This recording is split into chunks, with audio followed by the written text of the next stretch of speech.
एक तरफ पूरे 1000 करोड़ का साइन कॉन्ट्रैक्ट टेबल पर रखा था, बस एक सिग्नेचर और दुनिया बदल देने वाला पैसा सीधा अपने बैंक अकाउंट पर, और दूसरी तरफ एक नॉर्मल सा सॉफ्टवेयर है जो बिल्कुल फ्री था सभी के लिए। किसी भी आम इंसान के लिए ये चॉइस बहुत ही आसान होती, लेकिन इस रेगुलर कॉलेज स्टूडेंट ने इस 1000 करोड़ के कॉन्ट्रैक्ट को बिना सोचे ही कचरे के डिब्बे में फेंक दिया। उसने चुना उस सिंपल से ब्राइट ऑरेंज कलर के ट्रैफिक कोन को, जिसे आज हम सब जानते हैं, यानी कि VLC मीडिया प्लेयर। आज VLC के पास स्पॉटिफाई और नेटफ्लिक्स से भी ज्यादा एक्टिव यूजर्स है, लेकिन क्या आपको पता है कि इसकी टोटल कमाई कितनी है? एग्जैक्टली 0, यानी कि शून्य। पर क्यों? इस ऐप की बड़ी कामयाबी के पीछे कोई टेक जायंट नहीं था या ना ही कोई बड़ा इंजीनियर, बल्कि इस असाधारण सफलता की कहानी की शुरुआत होती है फ्रांस के एक इंजीनियरिंग कॉलेज से। और क्या आप ये भी जानते हैं कि इस लोगो के पीछे एक नशे में धुत स्टूडेंट और एक सड़क प्रैंक की दास्तान छुपी है? कैसे एक मजाक ने इस छोटे से सॉफ्टवेयर को पूरी दुनिया के लिए 1000 करोड़ का फ्री गिफ्ट बना दिया? कहानी की शुरुआत होती है 1996 में इकोल सेंट्रल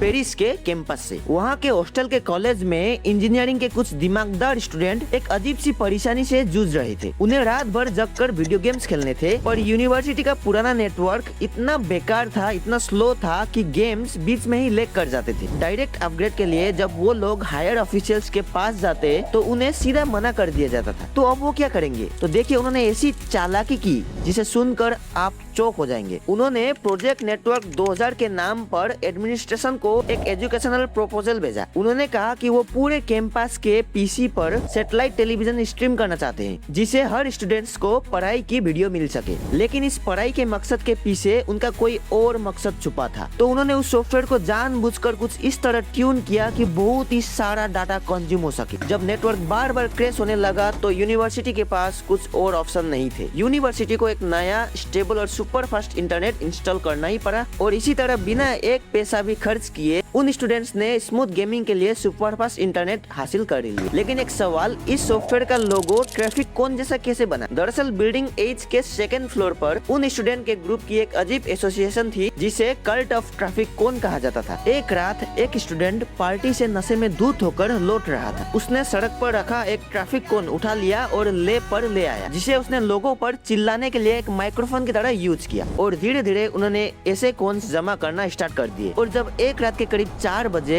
एक स्टूडेंट वीडियो रेंडरिंग का आधा अधूरा काम छोड़कर सोने चला गया तो स्क्रीन पर टेम्पोररी प्लेस होल्डर के रूप में उसने उसी कोन का आइकॉन को ड्रॉ कर दिया। और यही टेम्पोररी प्लेस होल्डर बाद में एक ग्लोबली रिकॉग्नाइज्ड लोगो बन गया। लेकिन दोस्तों, मजाक तब खत्म हुआ जब वो स्टूडेंट्स यूनिवर्सिटी से ग्रेजुएट होकर चले गए। VLC का कोड यूनिवर्सिटीज के आर्ट ड्राइव में पड़ा था और ये बेहतरीन सा प्रोजेक्ट लगभग एक सड़ा हुआ कचरा बनने ही वाला। यहाँ तक सुनने को आया कि यूनिवर्सिटी इस कोड को बेचकर प्राइवेट कंपनी को कमर्शियलाइज करना चाहती। लेकिन तब उसी वक्त 2006 में इस दास्तान में एंट्री होती है एक 20 साल के लड़के जीन बैप्टिस्ट केम्प। जीन ने समझ लिया कि VLC कोई एड़ा गेड़ा सॉफ्टवेयर नहीं है, बल्कि एक टेक्निकल मास्टरपीस। उस टाइम कंप्यूटर पे वीडियो चलाना बहुत ही हेडेक का काम। अगर आपको कोई वीडियो चलाना है तो Windows Media Player codec missing का एरर दिखा देता था और लोग वायरस और मालवेयर से भरे एक्सटर्नल कोडेक डाउनलोड करने पर मजबूर हो जाते थे। लेकिन VLC इन सब से अलग था। इसके अंदर अपने खुद के इंटरनल मॉड्यूलर कोडेक इंजिन्स थे जो बिना किसी एक्सटर्नल डिपेंडेंसी के कोई भी वीडियो फाइल प्ले कर देते थे। जब 2001 में इसका पहला मैक वर्जन आया था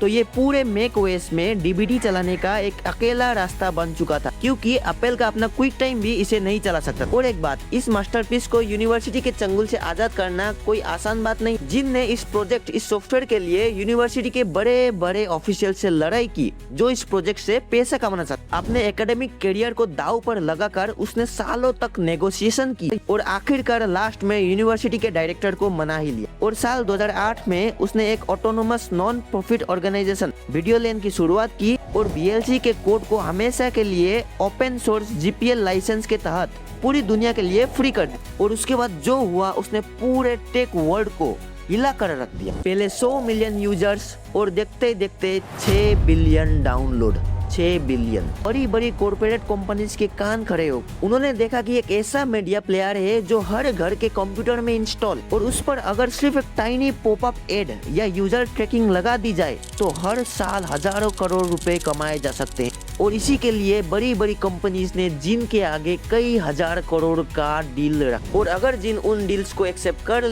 तो आज शायद वो दुनिया के सबसे अमीर इंसान में से एक हो। कंपनीज की डिमांड सिंपल थी, बस इंस्टॉलर के अंदर एक छोटा सा हिडन स्पाईवेयर या ब्राउजर ट्रैकिंग टूलबार बंडल करने। लेकिन जिन ने अपने कस्टमर के, लोगों के, यूजर्स के डाटा प्राइवेसी का ख्याल रखते हुए उन सब डील्स को कचरे के डब्बे में फेंक दिया। उसका एक ही उसूल था, सॉफ्टवेयर लोगों के मदद के लिए होता है, ना कि उनका डाटा बेचने के लिए। आज की इस इंटरनेट की दुनिया में जहां हर क्लिक को ट्रैक किया जाता है और हर स्क्रॉल पर टारगेटेड एड्स बेचे जाते, VLC एक ऐसा सॉफ्टवेयर है जो बिना किसी ट्रैकर, बिना किसी सब्सक्रिप्शन और बिना किसी टेलीमेट्री के चल। फ्रेंड्स लॉस का फायदा उठाकर इसने बिना किसी लाइसेंसिंग फी के इनक्रिप्टेड डीवीडीज को लीगली प्ले करने का लूपहोल बनाया, जिसे यूएस की बड़ी बड़ी कंपनीज भी कभी नहीं कर पाई। जब CIA के हैकिंग टूल्स ने इसका गलत इस्तेमाल किया या जब इस पर मालवेयर के गलत आरोप लगाकर वेबसाइट बैन की गई, तब भी इसने लड़ाई लड़ी और हर बार जीत कर वापस आया। ये पूरा प्रोजेक्ट आज भी कोई भी कमर्शियल रेवेन्यू नहीं बना, बल्कि ये पूरा प्रोजेक्ट हम जैसे लोगों के, आप जैसे लोगों के डोनेशन पर चलता है। इसलिए अगली बार जब भी आप अपने कंप्यूटर पर या एंड्रॉइड पर या मोबाइल पर उस सिंपल से ऑरेंज ट्रैफिक कॉन को डबल क्लिक करेंगे तो एक पल के लिए रुक जाइएगा और याद कीजिएगा कि आप एक आम सॉफ्टवेयर नहीं देख, बल्कि आप 1000 करोड़ से भी ज्यादा का एक ऐसा तोहफा देख रहे हैं जो कि एक इंसान ने आप जैसे लोगों के लिए, हम जैसे लोगों के लिए बिल्कुल ही मुफ्त कर दिया। और यही थी कहानी VLC मीडिया प्लेयर की। धन्यवाद।